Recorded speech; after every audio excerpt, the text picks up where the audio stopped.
you use them. T-minus 3, 2, 1, 0, and liftoff. Greetings, Tom Elser at the Biz Doc, and we're here, and I hope I will leave you better than I found you in roughly the next hour with some things we got to look at. I am here with Kai Lode and Kellyanne, the Swiss Army knife, pulling charts, pulling research, pulling everything while we're talking. Good to see you, Kellyanne. How are you? Good. How are you? Kai, how you doing? I'm doing good. I'm excited for But today's we have got a topics. list of things, and I think they're going to like this. There's going to be a lot of what's in it for you, what can you do, and thank you so much for the questions that keep coming during the week about how it applies to your business. Whether you're an entrepreneur, an intrapreneur, you're a leader in an organization somewhere, we're here for you to help you go further with what we bring to you and synthesize it a little bit. What do we got? So today we got market stats.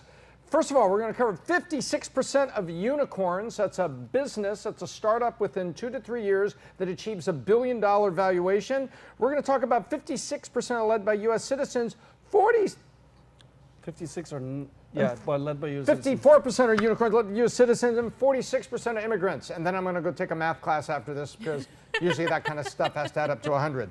What else we got? Shopify cut its workforce by 10% last year, but then this year they're cutting meetings too. So that'll be interesting. I want to hear about that. Yeah. It says, then how quickly should founders respond to emails? We talked to one of the greatest investors, and he gave us some feedback about how his unicorns, billion-dollar investments, how fast those CEOs respond to him. We have that. Next up, Google and people losing perks, and maybe possibly Google losing its mojo. So Oh no, so I don't get a personal chef at Google anymore to Ping write pong, 2 lines of code a day. bean bags. Aw, that's sad. And then lastly, M&A. Is the M&A picking up? Mergers and acquisition activity. The economy's been remarkably resilient. We haven't seen the recession we thought, but there's only about 7 big stocks that are really pulling the S&P 500 along. But nonetheless, M&A is starting to pick up, which is usually, what do they call that? When the little green shoots start to show up in the economy, saying that coming up. And then we're also going to have a couple questions from you that we will answer on the fly. So, Kai, let's jump into unicorns. You were digging this up. Absolutely. Tell me about what you got here, and let's run. We have a chart here showing where are the other 44% of unicorns from, and let's dive into why is that? Mm-hmm. No, absolutely. This was a chart we were looking at over the weekend here, where you can see that 56% of startup founders, specifically unicorn startup founders, are U.S. born, and then 44 being non-U.S. born, which is pretty interesting because it's almost 50-50. And I'd consider that obviously U.S. born within the U.S., the number should have been a lot higher, one would think. But what we see here, top 10 countries, you have India on the top with 90 founders. Israel, almost half of that, 52, which is impressive for their population as well. And then from there, Canada, we have China, Germany, France, Russia, Taiwan, Ukraine. So like all in all, you have 500 unicorns and then 1,078 founders. So this is some pretty interesting stuff. What's your take on this, Tom? Well, my take is, first of all, homeland Canada, the homeland of my great-grandparents, Canada, pulling up number 3. You know, I guess it was too cold, so they came here to build their company or something like that. So. But what's interesting, India doesn't surprise me. The Indian Technical College over there, it is as meaningful as MIT, and a lot of people come over here on visas, you know, getting internships or went to MIT. Yep. So India does not surprise me. No. There is a tremendous amount of technical talent there, and they are hungry. And there's a family thing I think we're going to talk about in a minute, that a cultural thing about aspiring to get to the next level. And so that didn't surprise me. Israel doesn't surprise me. It may surprise a lot of you, a small country like Israel, but I read a book, and Kellyanne, let's put a link to this book in the comment section. It's called Startup Nation.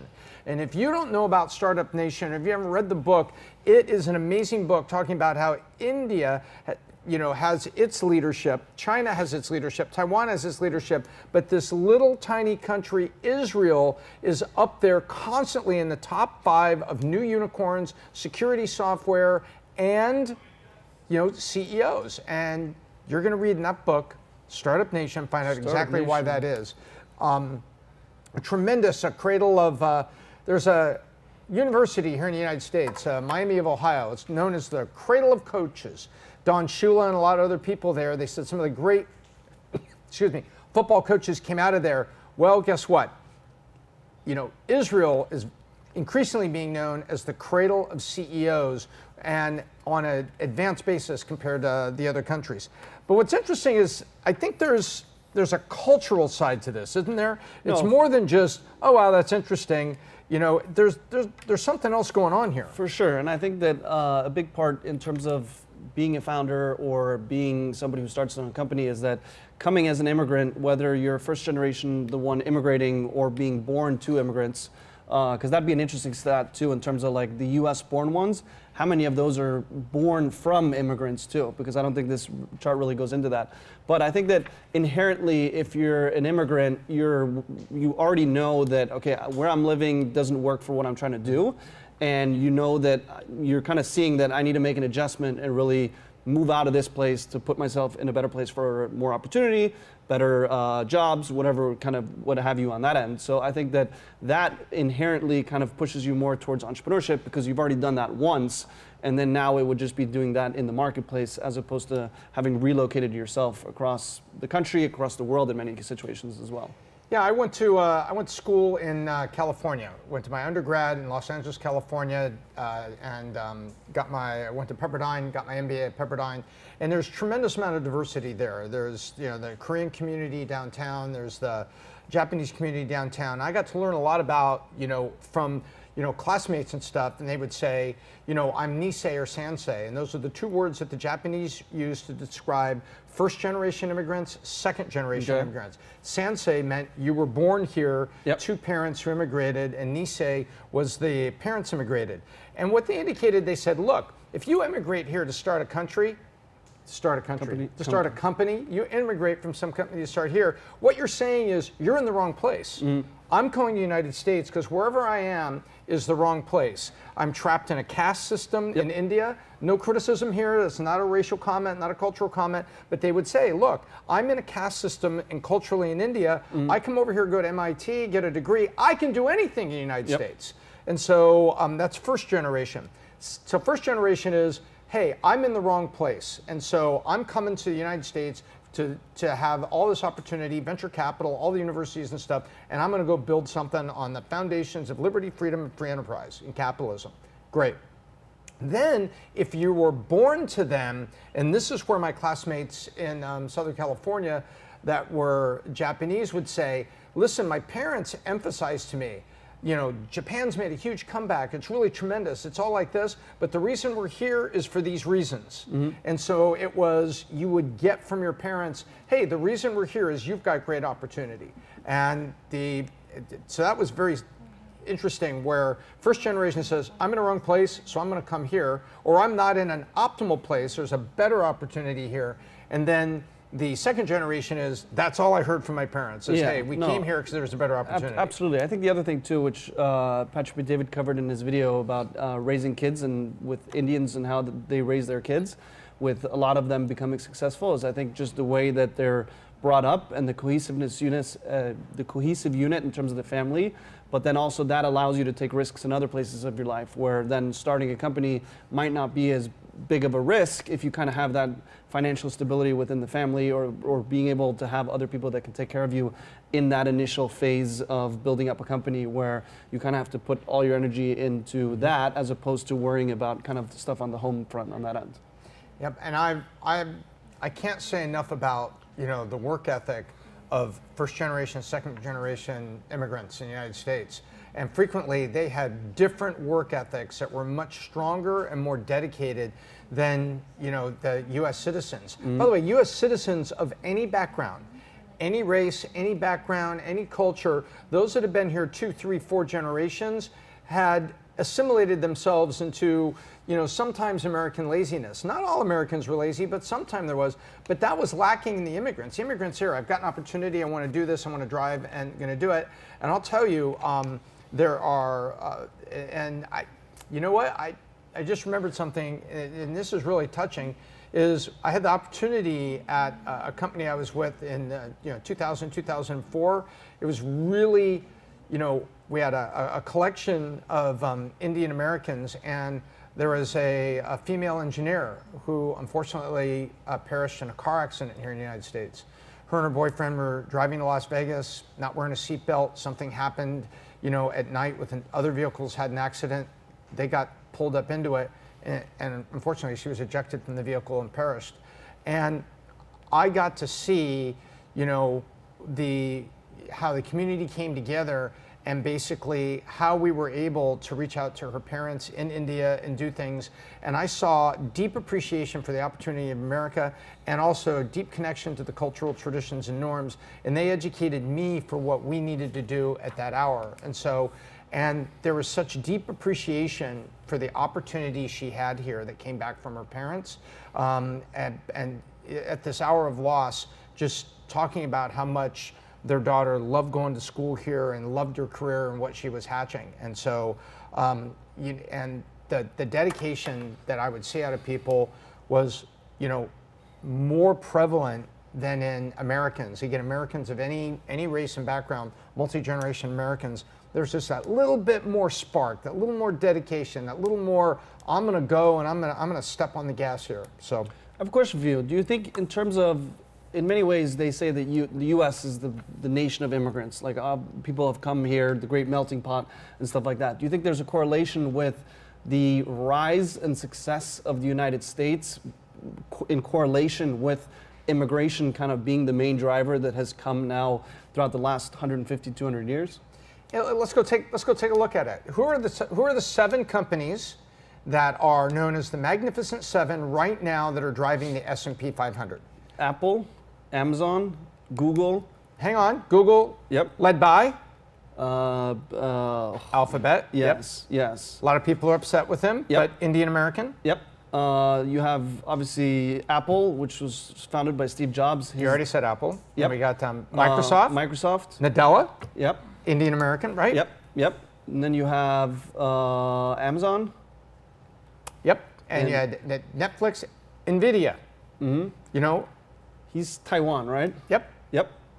No, so it's another second generation immigrant. I believe he's second generation. Mm-hmm. And so take a look at that. We look at the Magnificent 7, and 3 out of the 7, I believe, are led by people whose parents weren't here, let's call it 55 years ago, because I think all those people are under 55 years old. Isn't that interesting? Isn't that interesting? And so my answer would be a screaming yes, that that immigration policy that allowed people to come here on H-1Bs and then get green cards, work permits, and then become dual citizens or full citizens, depending on the laws in the various countries they're coming from. I think that diversity has absolutely driven, especially what's happened in tech and innovation. Absolutely. And I've had the privilege of working shoulder to shoulder with many of them, to just say, hey, listen, this guy of Canadian descent on my dad's side, he wants to saddle up with you and go ride on this journey, and it's been a privilege. And so I think that's absolutely part of it. Now, something in America has that is uniquely American. We move on to meetings. Very American, right? What was it they say? That to err is human, but to really screw up, you need a meeting, right? So sounds about accurate. So what is up with Shopify? Yeah, so Shopify, this was, I believe last week, they had a memo that was shared with the media where they were taking a 2-week hiatus from scheduling meetings, and then they were basically re-enrolling a policy where it was now expressing the price tag of meetings. Because obviously when you collectively bring people in, you have just the math of it, you have the hourly wage of every person that's involved in the meeting, and then there's probably some more stuff you can add on it if you want a proper formula on that end. But what it came down to was how now employees can feel like almost empowered to say no to meetings there, which they were talking about could free up as much as 76,500 hours in terms of that were already pre-scheduled meetings for a lot of people on that end. Yeah, and when they start putting a price on your hour and doing things like this, you usually get really worried that the CFO is about to come walking down the hallway with an org chart that's got a red X over your name. And there's some truth to that, because it was less than a year ago, I think they laid off 10% of their staff because of the e-commerce efficiencies, and also they were also leveraging heavily during the pandemic era, believing that the online movement would be a lot more. So this kind of came as like we saw with a lot of other tech companies, where they had to cut back a little bit because they were too over leveraged on that end. Yep. And Kellyanne, can you look up something for me? I think it's Amazon. It's called the 2 pizza rule for meetings. If you could find that, Amazon 2 pizza rule. So Jeff Bezos also had a very strong feeling about gathering people in the first place. And it was, I think he called it the 2 pizza rule. Yep. If she can find that, we'll take a look at that in a second. But this, I think, is very, very interesting. So this is Shopify saying, hey, you know what? And here's Biz Doc. Shopify is saying, we're looking for ways to make everybody aware of the cost of the business. We've laid off people, and we got to find other efficiencies. So they'd rather have you coding or talking to customers or doing what we call productive forward-leaning activities, rather than doing, post-activity assessments. So meetings can be planning, meetings can be assessments, and meetings can be, unnecessary. And what they're trying to squeeze out is, we don't want too many of the meetings that are assessment. We can get reports and dashboards, and we damn sure want to get rid of the meetings that are just part of, it ends up bureaucracy. Well, we always have had a Monday meeting. That's why we're doing this. We always have it. I think the other You find the 2 pizza rule? I did. Okay, can we pop that up? Is there like a short wiki or something? Ah, there it is. The 2 pizza rule of Jeff Bezos. And then there's a rebuttal in here from Peter Madden, who is apparently a media executive, who says, and they better be damn small pizzas in my organization. So the 2 pizza rule is, Jeff Bezos, in his early days of setting up Amazon, established a rule that every internal team should be as small as it can be fed with 2 pizzas. The rule was not to control and cut down catering bills. Instead, it was aimed at efficiency and stability. So in other words, if there's more people in the room than can be fed with 2 pizzas for lunch, maybe you got too many people in the room, and who's not talking or who's not necessary. And then Peter Madden saying, if you're working for me, those better be small pizzas. As he wants efficiency and to get it done. So you got to appreciate that. And I think the other part about this too is that when you look at the meetings and the size of it, that you have a lot of people that come into the meeting that aren't really needed, right? So you get a meeting, you get an invite from your boss, and you're on it, and it's like you kind of sit there, and then maybe 15 minutes out of an hour meeting pertains to your area, your department, and your like tasks or whatever. So I think that in terms of looking at it, in terms of how you can strategize it more, you could have just the leaders of each department, and then they kind of push it down the chain for something that's more increased efficiency. I know you have a way of running meetings and structuring meetings. Yep. Long ago, and I got this from Bill Esri Sr., who was the CEO of Sprint at the time. And Sprint was this very bureaucratic long-distance company. And so, God bless Bill Esri Sr., not picking on you, Bill, and picking on your memory at all. But what was interesting about this was that he always said, before you walk into that room, you better know PAL, P-A-L, purpose, agenda, length. He wants to know who is in that meeting, and why are they in that meeting, and what's going on. And so what is the purpose of this meeting? What is the agenda? What is the length? And the meeting can only be long enough to complete that purpose. Are we here to make a decision? Are we here to look at a result and then confirm tomorrow's action? You weren't allowed to go into a meeting and just talk about the result. If no one can send a report to you in email, or you didn't see some dashboard, you can look at results that way. But if you're looking at results, making a decision to keep doing it tomorrow or do it differently, okay. But that's what it was. And so if you're running a small business, I highly, highly encourage you to take the 1 pizza rule nowadays, and PAL, purpose, agenda, length. Why are you in that room? What is the agenda? How long should it be? And it should be only long enough to get to that. If it's a 15-minute meeting, it's a 15-minute meeting. That's what it is. If it's going to be an hour-long work meeting and you're going through testing software code and talking about what it is, that's not a meeting. That's a work session. That's a team work, environment there. And so that's what I feel. And so, by the way, if you want more tips and more things, come to the Vault.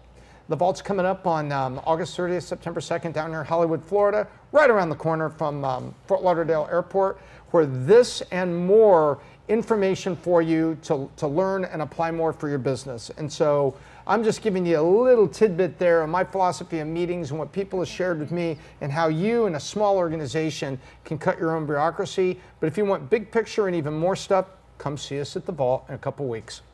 Absolutely. But that's it. Then the other bane of bureaucracy that we often see people talk about is Emails. email. This is very interesting. Sam Altman. Do we know who Sam Altman is? He is the founder of a very unknown company that definitely hasn't been on the rise lately. I think it's called ChatGPT. And before that, he was running Y Combinator, you know. And I didn't know that. Ever hear that? Do you have Sam's picture in his bio? We can pop that up. People take a look at that, Kellyanne. Y Combinator. Yep, Sam Altman. So he was running that. And he invested in a lot of companies over that. And through Y Combinator, and by the way, I did a case study on Y Combinator, so we'll put a link in the notes here. Kellyanne put a link in the notes to the Biz Doc case study available from Valuetainment in the Valuetainment content library. So you can go check that out. But what Y Combinator did was an incubator accelerator. And Sam eventually came to an assessment. And he did a bunch of assessment.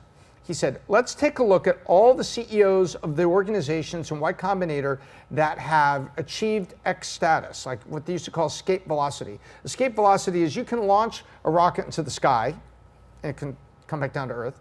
You can launch a rocket into orbit and see if it stays there, or you can launch a rocket to the moon or beyond, like distant, like satellites for deep space. That's called escape velocity, is you launch something to get beyond the Earth's gravity and get out.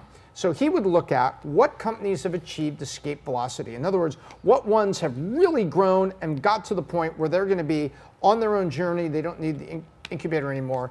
And he did an assessment. How quickly did those CEOs respond to him? And he said it was amazing. The ones that were the most successful, and do we have a picture of Sam and Y Combinator here? Let's pop this up. You'll instantly know because his face is all over the news. Yeah. There you go. But here he is, you know, on the future of AI and things like that. And also, and I think he was Stanford. Yeah. So he's one of the Stanford guys. On the right, education. Yep, exactly. And so he looked at it, and you ready for this? The higher performing companies in the Y Combinator portfolio versus the lower performing companies in the portfolio, guess who was responding quicker? I'll take a wild guess here and say the higher performing. You are correct. Starbucks card for Kai. That's exactly right. And so it's very interesting. Here's what you can do. If you run a company and you've got more than 2 or 3 on your staff and more than 5 million in revenue, run this test. Look at all your direct reports and have somebody go do a quick assessment in your email box.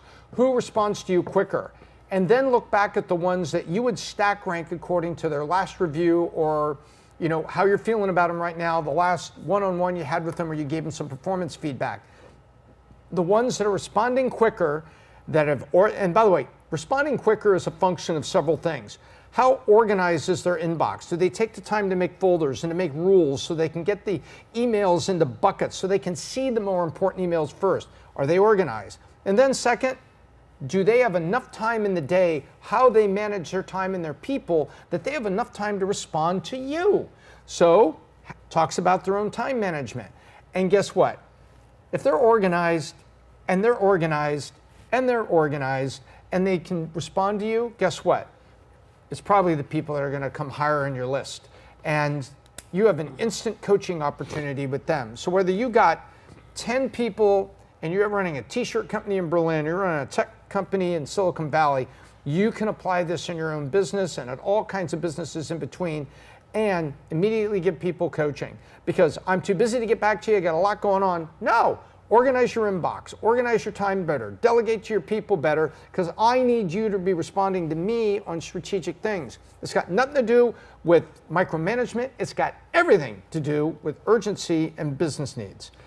And What do you think of Sam? Do you think he's being too hard on people? No, I think I'm sure he has a point, and obviously there's a level of urgency as well. And then the other part you were talking about, I'm reading this book on workflows and automation, and it's talking about, I'm thinking here it's going to go into softwares, this, that, and the other. So you're reading a book on workflow and automation? Yes, and I thought initially this would go into like softwares and stuff like that, but in the beginning it starts a lot with, okay, what's the workflow of your day, and like how do you kind of set that up for success in terms of responding to things, sorting things to where what's urgent and high priority you need to do right away, what is urgent but low priority you need to schedule, and then it talks about what is neither urgent nor high priority, you just need to try to get rid of it. What's urgent but not high priority could also be something that you try to delegate and stuff like that. So it's very interesting of how structuring and really looking at what moves the numbers forward. They were talking about in Jotform, which was the company by the founder who wrote the book. He talked about they had two metrics they measured for like the first 10 years: new signups and daily users. He said that there's a ton of other metrics they can look at, but he said these are the two most important. It's how many new people are we getting, and then how many people are sticking on the platform. Everything else is kind of just noise.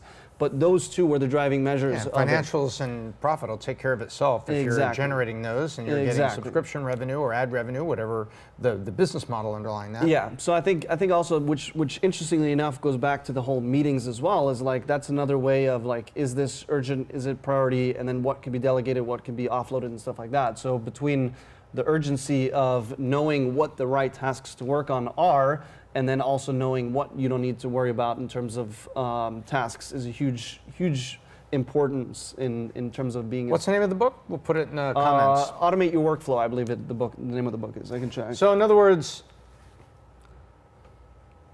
Kai, yep, a single guy in South Florida, is reading a book on workflow management in his spare time. Automate Your Busy Work is the book. Peter, it says, we need in the comment section also to put whatever dating site link you're using. Okay. Because if you're reading a book on workflow management in your spare time while you've come back from Norway, celebrating your sister's MD, great thing in the company, but it's summer in Florida, and in his spare time, Kai is reading a book on workflow management. We need like a GoFundMe for like a dating budget. That's a high value man right there, ladies. There we go. I'm open for it. But no, I need to know how to automate my busy work so I could focus more on that. Okay, or something. Right on. We'll digress. So you need your mojo, and now let's talk about Google. Google apparently has lost a little mojo. Yep. You were telling me about this. So over the last 12 months, there have been some noise coming out of Google, hasn't there? No, and there certainly hasn't been new products coming out of Google. Android is separate. Who's driving the Android train right now? Really, Samsung with those phones. Those phones. Yep. Really, on a global basis, and then you've got a lot of the generic vanilla Android phones are all over the United States, India, and what have you. All over the world, in a place like India, where I think in India they outnumber iPhones significantly. But interesting. Whatever it is. But anyway, Google has lost its mojo. Yep, it's lost quite a few jobs as well in terms of the hypergrowth. I think in 2020, 2021, they cut 218,000 jobs. So I think that not only are they seeing decrease in jobs, but also some of the perks. You want to talk about some of those? 218,000 jobs. Good grief. That's like 2 1/3 Super Bowls. Yeah. You take all the people in a Super Bowl stadium, let's say they all work for Google, and do that 2 1/3 times, all those people have been, Google no longer needs your services. Oh no special lunch made by the private chef on my floor. Yeah, no, for sure. And not only did they cut the jobs, but also in terms of how it was communicated, because a lot of these were mass layoffs with semi-anonymous random emails coming in at the middle of the night, or people showing up to office on Monday morning and their key card isn't working, and then suddenly they're like, well, I guess, what does this mean, and stuff like that. Check your inbox. So I think that there's definitely a lot of cuts that have been done, but also the way that it's been done has been kind of staining a lot of the employees that are there now as well. And what's really interesting is I remember a time when, and by the way, this has application for you, because if you have a competitor across town and he or she leading their, or they or whomever they call themselves, the individual or the bot leading the company across town is able to do a little bit more for their team than you are, then they're going to be like the favorite place to go work, whether that's a restaurant or a construction company, whatever it is. And Google used to be the place you would go to, and you would hear about in Silicon Valley that you would have tribal movement. You would have people that were leaving, Meta, because metaverse happened and then things were happening, and then, jobs were, at risk, and people are like, well, I'm taking off out of Meta before I'm doing that. And they would go over to Google, or they would go over to Twitter back when Twitter was hiring, and then maybe you saw how bloated it was, and Elon Musk laid off a bunch of people. But it used to be there's this tribal movements that go around Silicon Valley with the velocity of new product and the velocity of success. And we used to see it, and it used to be a true story that at lunch you could go someplace where a lot of Meta people were, you would see somebody there and say, well, I think I'm ready to do, really? What are you? Front end, back end engineer, full stack engineer, Python? What do you do? Says, well, I'm blah. Really? Great. Database? Oh, I love it. I used to be a DBA. Oh, fantastic. And so literally people would have meaningful conversations over lunch like that by just sending a Slack to somebody, or excuse me, they wouldn't be sending Slacks. No. They'd be sending private texts. They'd be sending like Discord, my Discord, Telegram. Telegram, right? And then they'd be gone. WhatsApp. And Google used to be the #1 destination. Hey man, they got laundry thing. You go park in the parking garage, you get on a bike and you ride it over here to here, and then you walk in with the bag that had your employee number on it. Here's my laundry, fluff and fold, light starch hanger, come back, boom, take them all home. Well, Google was doing all that to maximize the number of hours, but also to provide, a little bit more perks. These perks have been disappearing. They've been disappearing like the extra multiples on the PE ratio. Funny that. And so what's interesting is, I don't think Google is solely to blame to the slowdown that's happened in tech, but they certainly, I think, are solely to blame because I don't think they've managed it well, which is another lesson for you, entrepreneurs, leaders around the world, is when you have to downshift, the people that are leaving, the people that are staying are watching you, how you treated the people that are leaving. Absolutely. And if you're abrupt and you're not as compassionate as you can be, you don't owe them 2 years of severance. But if you're abrupt and not compassionate, then the people who are leaving are saying, so I'm a survivor this time, but that's the way this is going to roll here. Yeah. And it's in the back of their mind. It's said that when you lay off a person, there's an opportunity to lose 1/4 of a person throughout your company if you do it in a harsh way. Think about that. You lay off one person and you could lose up to 1/4 of every person in the company who watched that. In other words, every person, your stock falls with them 25%, and they think about, you know what? Gosh, if I hear things are that much tougher, maybe it's time for me to look around. And you know what? It's not the lazy. It's not the zombies that are just there collecting a paycheck. It's the top 30%. That's the ones you have to worry about. Because they're like, I know where my value is. I know what I can do. I'm gonna go do it somewhere else. Yeah, at a certain point you get sick of it, and I think that in a lot of cases it's not necessarily what happens to the company, because they, like the market downturns, they can't really control that, but it's also in how you communicate the changes and how they react to it is where people are really going to see it. Because if a company, like you're losing money or it has a bad quarter or something like that, it's like obviously it's on the news, everyone knows it. But then also you kind of got to, okay, now we got to tighten up the belt a little bit. But if it's just slashing people and then continuing as business as usual, then it's definitely a bad taste for the people that are left, because it's like, well, what makes me think that I'm not next up on the chopping block? And think about this. Google is coming up on 25 years old. I think it's coming up on its 25-year anniversary. And oh, by the way, I have a funny Google startup story. Okay. Very funny.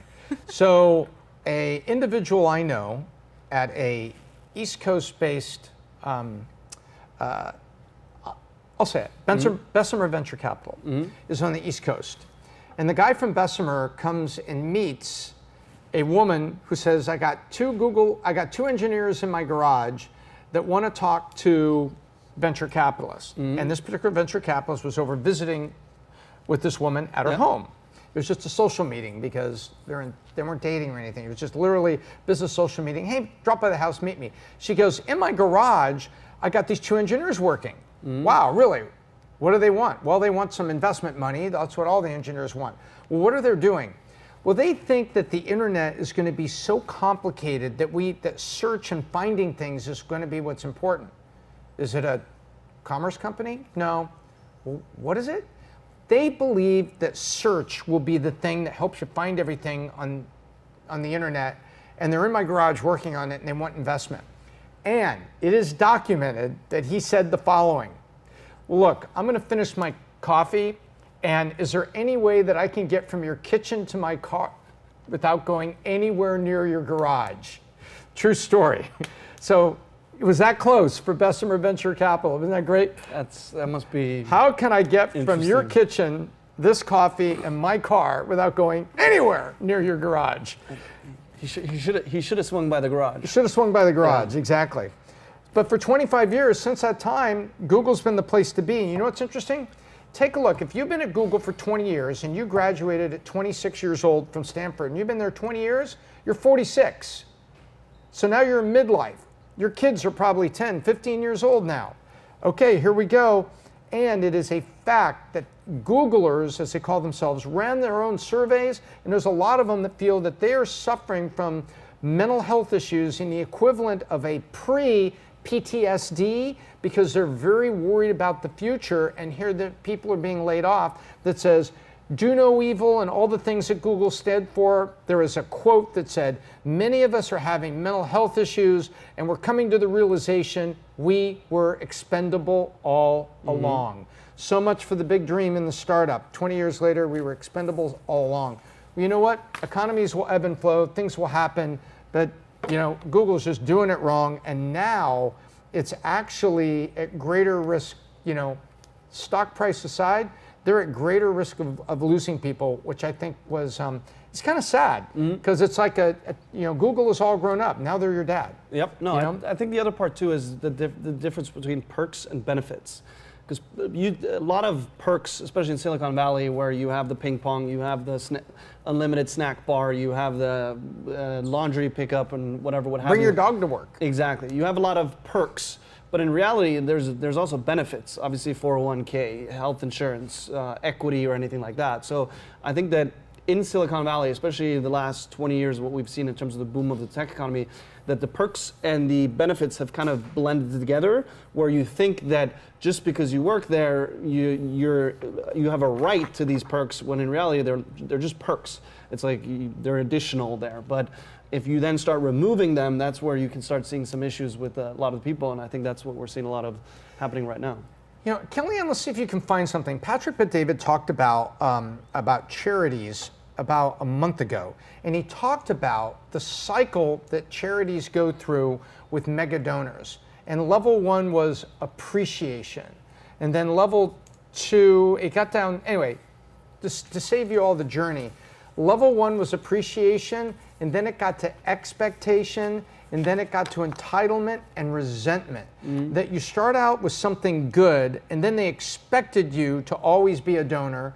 Then they felt entitled to your support. I'm working so hard, they felt entitled to your support. And finally, at the end, there was actually tension in the relationship. Yep. And that this is the same thing that happens with welfare recipients, and the same thing that happens with trust fund babies about their feeling about the law firm and the stewards that are running the trusts, because mom and dad have long passed away. Now you're a trust fund baby. You're one of the Kennedys. You're one of the DuPonts. And by the way, look at the drug use and the responsibility among a lot of the Kennedy kids. I'm not talking about RFK Jr., who I have a lot of respect for. That's first generation. But you look at the Kennedy kids that were his kids and others, not a lot of responsibilities. And the DuPont family was famous for just grandkids out of frickin' control, grandkids of the scion, and the kids were the first generation. And you have you go from appreciation to expectation all the way down to resentment. It's like 5 stages. Yep. And it's like, if that just shows you, if you don't have purpose, your human heart turns dark. It's almost like the Bible was correct about all these things about if a man has purpose or a man works hard, he will find great pleasure in his work. You know, Yep. it's kind of amazing that it's true. And if a man does nothing, you know, he ultimately has a warped perspective. And so I think that's what happens with perks. What starts out as some things you're trying to do. Hey, look, we want you working here. We want you working the hours, but we're going to help you with dry cleaning. We're going to have chefs in here. Cafeteria doesn't close at 2 o'clock. Come down anytime. Yep. We're going to have these sleeping pods where you can read a book and sleep in these egg-shaped chairs and have some peace and quiet. Take a real time out and break. Bring your dog to work. You know, there's all these services they had. Suddenly, everyone felt entitled to everything. Company grows up, trims the expenses, and it's like, screw you, I'm entitled. Yeah. Yeah, well, go down the street, see if you can find it. Instead, they go down the street and they find another 10 grand a year and they're gone. Yep. No, it's definitely an interesting cycle, and I think that's where they're getting a little bit confused. But then to also not completely shift blame off of Google, a lot of it goes down to how you communicate it too. If it's like, hey, we're losing money, we're trying to keep as many people as possible, we're trying to do great work, but some of that comes with sacrifices, and in this case, we're sacrificing dry cleaning service. I think that a lot of people would be like understanding and like, okay, I see what you're saying, as opposed to just slashing. Yeah, and by the way, Google is not Bed Bath and Beyond profitable, right? No, it's like, exactly. you know, or should I say Bed Bath and Beyond existence. No. But Google's going to be around, but it's lessons for all of us on how you do things. Now, since we're talking about Google, we were talking about venture, we were talking about, founders. Interesting thing, article came up with a chart on M&A, and we'll move on to M&A here. Kellyanne, we have a chart. Take a look at this chart. Proof of life. It's like we're on a mission to Mars. The total value of the U.S. M&A deals rose in the second quarter. Now, this is called trying to find good news in the middle of bad news, because take a look. 2023 has not been good. It's been far lower than 21 and 22, although at the end of 22, and so they're showing that Q2 is up, but look where it was. It was almost $800 billion in Q3 of 21. In Q3 of 21, by the way, there was a pandemic that was in full power at that time. Yeah. And then you take a look at what happened there in 22. So what it's basically saying is, this is interesting. Why are deals starting to pick up? Now, we're not talking getting back to 21 levels, not by a long stretch, or even the first half of 22. We're just saying that there's a little bit of tick up. So why are people getting excited about that? They're getting excited about that because when there are deals to be made, there's one of two things happening. People are buying highly valued assets before they're too highly valued, or B, they're rolling up valuable things, they're rolling up useful things in a roll-up strategy, but they're not necessarily as valuable as they once were. In other words, things you could use that are great companies, like a tuck-in acquisition, are on sale, or hey, before Uber gets too expensive, let's buy it, like before the IPO. And there were people that talked about that back in the day. And so what they're talking about here, what was interesting is there are a couple large firms that were talking about this when you dug this up. Yep. No, absolutely. I think it's interesting to see of how these are coming up and how it's adjusting. But like you're saying, it's far from where it was. So I think that it's going to be interesting to see how this bounces back. How correlated is this with interest rates? Well, it is and it isn't. So it is for the small. So some private equity firms can run deals on 100% cash that they're sitting on. Any PE firm that gets into roll-up, they're probably going to have what's called turns. Turns is a level of debt equal to 1 times that company's profitability. So they may turn 2 turns of debt. In other words, take 2 years of profitability and get that much debt. In other words, the debt I have could, in theory, be paid off with the current profitability in less than 2 years. Yep. Especially with a little bit of growth. Okay, so they normally use debt and cash because they get a higher IRR because they're using less of the cash and paying off the interest and things, and it makes things work. So interest rates, if you're really looking to put a lot of debt on something, it has an impact. If you're looking for average amount debt, you have a software company that's still going to be growing 15% a year, well then shoot, you can handle that with 6-7%, commercial bank debt. You can do that. So interest rates are part of it, but what's interesting is PE is sitting on a ton of money and there's not a lot of targets out there. It's like not having enough houses for sale so that there's enough of a selection and you can get people competing on price and things. It's the same thing. They're just not finding a lot of great businesses for sale, but those that they are finding that are big enough and that are growing, that someone wants to grab it before it gets too valuable, or it's still a good little company that they want to grab and tuck in because they can get it on sale. That is what's happening right now. And William Blair, a leader in the space, said they've seen a 20% increase in deals, number of deals so close, 23 versus 22. That's significant. That's deal count. Yeah, that's a lot. So it's going to be interesting to see where this goes in Q4 and then rolling into next year as well.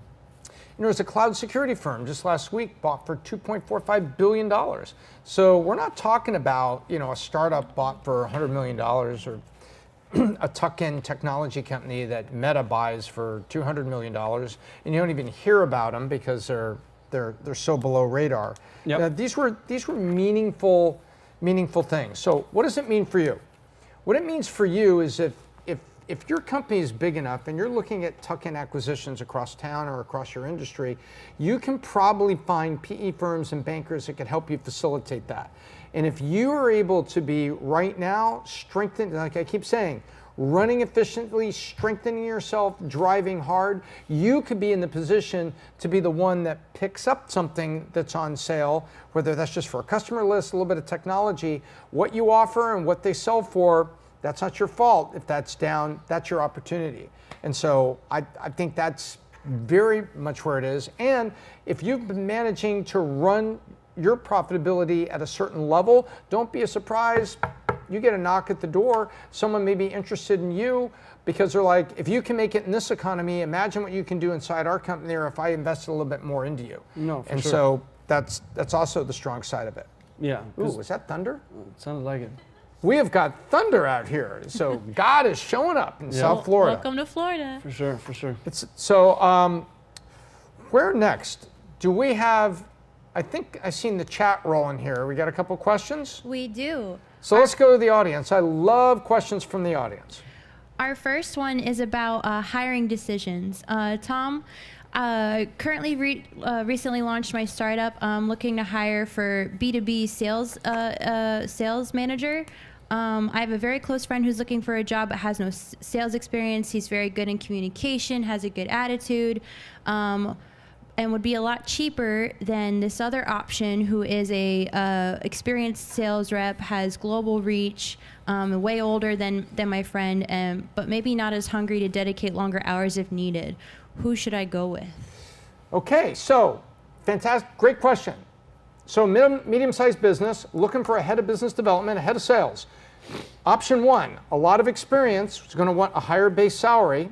Option two, enthusiasm, committed, willing, but not a lot of experience left.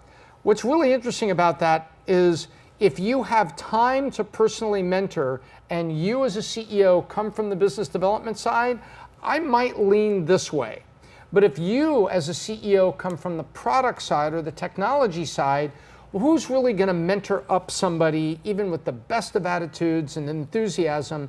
You probably need to lean toward experience so that you bring good technical selling skills, business development skills in, and then you inoculate them with all your product knowledge and what differentiates you. And then as a leader, you don't let them discount too much. Do you see the balance there you got to take? So really part of it comes down to who are you in this equation? You as a leader, can you lift up with mentoring sales skills, or are you more the product guy that says, hey, I just need someone to run my sales organization. I know what my product does. I'm going to be great on the phone with major accounts because I'm the product guy and I'm the founder. Let me get the founder in the room. Let's talk about this. I'm that guy. I'm going to be there for you. So you choose experience or here. You really have to look at who you are and where you are at this time. But that said, if you're flipping a coin, I always lean toward bringing experience in the room that is demonstrating to me that they can fit culturally with my team. Because if I just bring in culture and I have to train on skills on everything, early stage companies, you don't always have the luxury of time. If you're more mid-stage and looking to bring in another sales leader and you can, spread some time out, get some cross-mentoring, you can afford to do that. But in earlier stage, I always go for experience, but you don't necessarily have to pay the guy with 30 years of experience top dollar. You may be able to use stock options or find a candidate that's more in the middle. That's what the Biz Doc would do if it was my company. And I come from biz dev and sales with a lot of product experience on top of it. So when I got out of college, I went to IBM sales school, I got my business development chops, all of that there. Then I went into products. So when I was in my early 30s, people look at me and they saw a biz dev and a product definition specialist. So I was a bit of a unicorn, and guess what? That's how I got to join some really cool places, and that's how I got to go drive, because I was sales, marketing, and I had the experience. Get the technical skills. Yeah, add those. For sure. And like you said too, there's always a cost associated, either it's time or it's money. So what are you more willing to spend? And speed. Yeah. Time, speed, money. Which two can you afford to pick? Yep. Great question. We've got another one that's actually about meetings. In regards to my meetings, I want to improve them. On a recent podcast, you spoke about start with a number and end with a date. How do I use this to improve my meetings? By improving your meetings, you can improve how you hold people accountable. And that comes out of a book, I believe it was the Amazon Way. There's two great books that were written on Amazon. One was the Amazon Way, one was the Everything Store. I'm certain it was the Amazon Way, because the author of the Amazon Way was the individual that talked about getting dressed down by Jeff Bezos in a meeting where he's brand new to Amazon. Here's the story. Brand new to Amazon. He's in Jeff's big meeting where they talk about everything in Amazon. You write up a memo, it goes in there. Everybody reads the memo for about 20 minutes. Then Jeff starts the meeting. And you better be ready, you better be crisp, you better be sharp. And he asks Bezos, asked this individual question. How many affiliate stores do we have right now? Because they had the Amazon Direct, Amazon Warehouse. How many of these affiliate stores do we have? And they said, I've been reaching out to people and doing a few things this week, and we got a few things we're going to spin up together. And he says, stop. How many stores do we have this week, and how many will we have this time next week? Well, I'm trying to explain that to you. And Bezos said, stop. That answer starts with a number and ends with a date. And apparently that was the tension there. And afterwards, the guy says, gosh, am I about to get fired in my second week? No, we think Jeff likes you. Just when you're asked a question and you're at this meeting, he knows you're doing all those things with your team.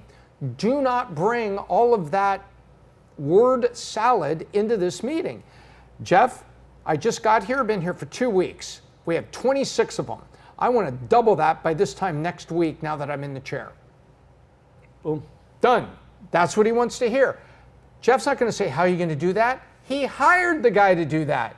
He doesn't want your diary of all the crap you're working on. How to make yourself better in meetings? Here's my advice. Don't let people put puffery of describing their busyness in the answer. Get the effing answer and get a commitment from them. That is how you build strong people. How many was it this week? How many are you going to have next week? And if the boss wants to bridge the meeting and say, well, why was that? Tell me more. Talk about your blockers. Talk short. Talk about that you're doing something about it. But that is how you can be more effective in meetings, because it instills accountability in everybody. That is how I think everybody from a team of 3 to a team of 300 can be better leaders as CEOs, is make meetings as short as possible and insist that when people give you reports, that answer starts with a number and ends with a date. And we've started with a lot of numbers and we've ended with a lot of dates. And I think that's what we got this week. Thank you for your questions. Love to see more questions and thoughts about what he wants to cover. We have a great CEO that we're bringing on the next episode. I won't spoil it, but watch the Twitter post and watch the post that'll come in before live. It'll be next Monday, next Monday, 11:30 Eastern time. I'll be up there. Great CEO interview. I think you're going to like this guy, talking about a lot of pitfalls he went through, lessons for you in the middle of it. And so until next time, I'm Tom Ellsworth with Kai and Kellyanne the Swiss Army Knife saying thank you for being here, and I hope I left you better than I found you.